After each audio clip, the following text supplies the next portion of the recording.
எல்லாருமே இதுக்கு எல்லாத்துக்கும் நம்ம செய்ய வேண்டிய முதல் ஸ்டெப் ஒண்ணு என்ன? ஃபர்ஸ்ட் என்ன பண்ணணும்? டவுன்லோட் பண்ணணும் இல்லையா? முதல்ல எல்லாரும் மொபைல் எடுங்க. நம்ம ஆப் முதல்ல இருக்கா முதல்ல?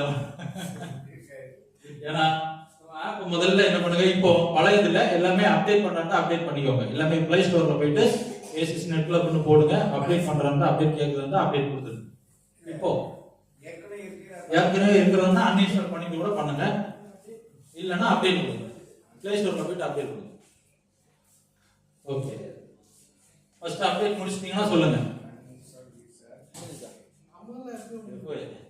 நம்ம முன்னாடி அப்படி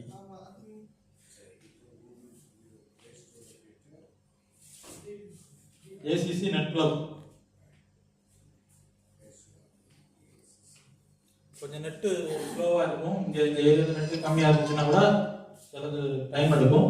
இருந்தாலும் பரவாயில்ல, நீங்க அப்டேட் கொடுத்தீங்கன்னா பிரச்சனை இல்லை. அடுத்த போக நீங்க பார்க்கலாம். இதெல்லாமே நான் என்ன பண்றேன், முடிச்சிட்டு நம்ம வீடியோவும் என்ன பண்ணலாம், வீடியோவும் போடுறேன். நான் ஒரே டைம்ல ஃபர்ஸ்ட் டைம் நம்ம கேட்கும்போது அது எல்லாருக்கும் அந்த அளவுக்கு எப்படி புரியும் தெரியல. ஆனா கண்டிப்பா ஈஸியா தான் இருக்கு, ரொம்ப ரொம்ப ஈஸி தான். இன்ஸ்டால இந்த நேம் அடிச்சுக்கோங்க, ஏசிசி நெட் கிளப். இந்த நேம் இருக்குல்ல, ஓகே. யூசர் ஐடி பண்ணனா தான் சொல்றேன். இப்போ இது இன்ஸ்டால் பண்ணிட்டீங்களா? பண்ணியாச்சா? பண்ண உடனே இந்த மாதிரி கேக்குதா? இந்த மாதிரி கேக்குதா? இப்போ ஃபர்ஸ்ட் நீங்க ஆல்ரெடி ரெஜிஸ்டர் பீப்பிளா இருந்தா, அதாவது புதிய பர்சனுக்கு கண்டிப்பா யூசர் ஐடி பாஸ்வேர்ட் இருக்காது. கரெக்ட்டா? புதிய ஆளுக்கு இருக்காது.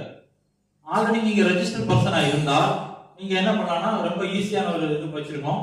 இப்போ புதிய நபரா இருந்தா, இப்போ இது நீங்க இருக்கக்கூடிய நீங்க மைண்ட்ல வச்சுக்கோங்க. உங்களோட ஃப்ரெண்டுகள் தெரிஞ்சவங்க, உங்க பக்கத்து வீட்டுல உள்ளவங்க யாரா இருக்கட்டும், ஒரு புதிய ஆளுக்கு நீங்க இன்ஸ்டால் பண்ணி கொடுக்குறீங்கன்னா இதுதான் ஃபர்ஸ்ட் ஃப்ரண்ட் பேஜ். இப்படிதான் இருக்கும். இதுல அந்த கிளிக் ஹியர்னு ஒன்று இருக்கு இல்லையா, அதாவது if not register please click ஹியர்னு இருக்கு இல்லையா, அதை கிளிக் பண்ணீங்கன்னா என்ன வரும், இந்த மாதிரி ஒரு ரெஜிஸ்டர் ஃபார்ம் வரும். வருதா? கிளிக் ஹியர்னு போட்டோம்னா ரெஜிஸ்டர் ஃபார்ம் வரும். ரெஜிஸ்டர் ஃபார்ம்ல நீங்க என்ன பண்ணணும், நீங்க யாரு ஒரு கஸ்டமருக்கு ரெக்கமெண்ட் பண்றீங்களோ உங்களுடைய ஸ்பான்சர் ஐடி, உங்க ஐடி தான் அவருக்கு ஸ்பான்சர். அந்த ஸ்பான்சர் ஐடி போட்டு அவங்களுடைய பேரு, mobile number, email ID, password, அவங்களுக்கு ஒரு பாஸ்வேர்டு, அவங்க என்ன பாஸ்வேர்டு போடுறாங்களோ போட்டு ரெஜிஸ்டர் கொடுத்துட்டாங்கன்னா அவங்களுக்கு என்ன ஆயிடும், நம்ம ஆப் வந்து ரெஜிஸ்டர் ஆயிடும்.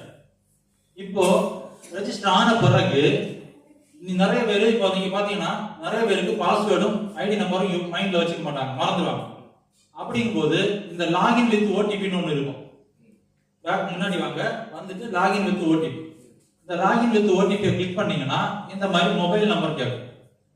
மொபைல் நம்பர் போட்டுட்டு உங்க மொபைல் நம்பர், அதாவது இந்த ஆப்ல என்ன நீங்க நம்பர் ரெஜிஸ்டர் பண்ணிருக்கீங்களோ அந்த மொபைல் நம்பரை போட்டு ஓடிபி என்ன பண்ணிடுங்க, ஓடிபியை கிளிக் பண்ணிடுங்க. இப்போ ஓடிபியை கிளிக் பண்ண உடனே இந்த மாதிரி என்ன ஆயிடும், ஆட்டோமேட்டிக்கா ஓடிபி சில மொபைல்ல ஆட்டோமேட்டிக்கா எடுத்துக்கும், சில மொபைல்ல மெசேஜ்ல இருந்து எடுத்து நீங்க போட வேண்டியது. ஓகே, சில மொபைல்ல ஆட்டோமேட்டிக்கா எடுத்துரும், அது சில மொபைல் பொறுத்து தான். ஓபன் ஆச்சா? இப்போ இந்த பேஜ் காட்டுதா? இந்த பேஜ் வந்துருச்சா?